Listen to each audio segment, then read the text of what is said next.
Our disc, The Poet's Echo, is inspired by three composers' relationship with the wonderful cellist Rostropovich and his wife, the soprano Galina Vishnevskaya. Britten made a trip to Armenia to visit Rostropovich and his wife, and it was on this composers' retreat that The Poet's Echo was composed. And we wanted to add a cello part into this because of the inspiring relationship between these five people, Rostropovich, his wife, and our three composers on the disc.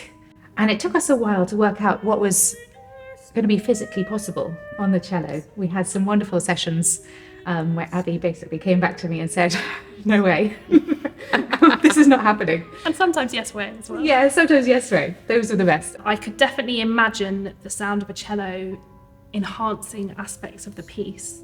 There's places where the cello is quite demonic and we use the lower register. We use lots of harmonics, lots of pizzicatos to just highlight things in the piano part and in the voice.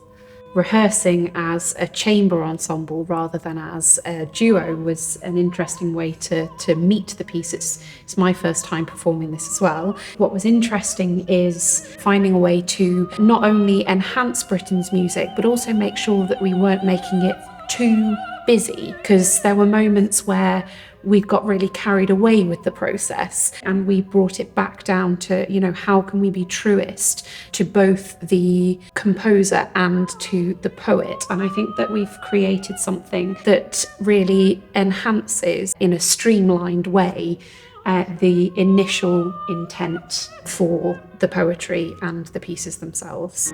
I think something that was really special for me listening back to the edits of the CD is that we've managed to find real heights and depths in the disc. You've got the soprano voice, you've got the baritone voice, you've got the entire lengths of the piano, you've got the cello that knits everything together, and we've really found depths in texture, the language, the use of language.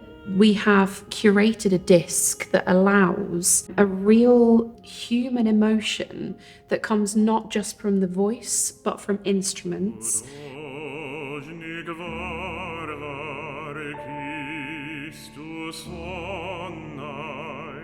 These were some of the first songs that I learnt in Russian. They're amazing settings, I think, of these four very different Pushkin verses. The first one, which is called Rebirth, people read into it because of the time that it was set and its relationship to censorship, but it can also just be interpreted as people reinterpreting themselves as they try and get back to something original about themselves that they were born with and try and scrub out all the kind of rubbish that society has written all over them as they grew up. So it's really kind of pared back writing, and it has these sinuous lines in the piano part, almost like a kind of spider pulling its cobwebs out of the way of this kind of original piece of art or personal, however you want to envisage it. I think that's definitely true of the cello sonata as well, especially in the first movement. You have this very kind of restrictive, haunting piano part that's quite rigid and regimented, and the cello really wants to kind of let rip and have a bit of freedom and soar above it all, but it's constantly brought back to this piano part that's restricting it. I think as musicians, we are trying to convey something authentic, as close to the composer's intentions as we possibly can, but it's impossible to do that without informing it from our own experiences.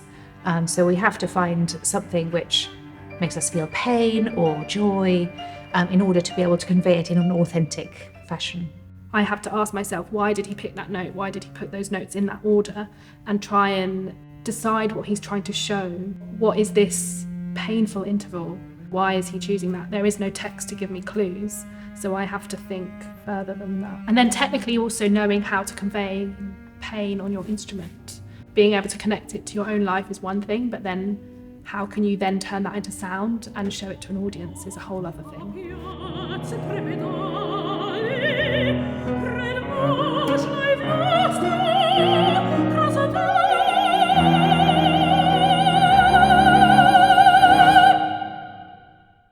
very complex. Yeah. That's how the video should end. Yeah.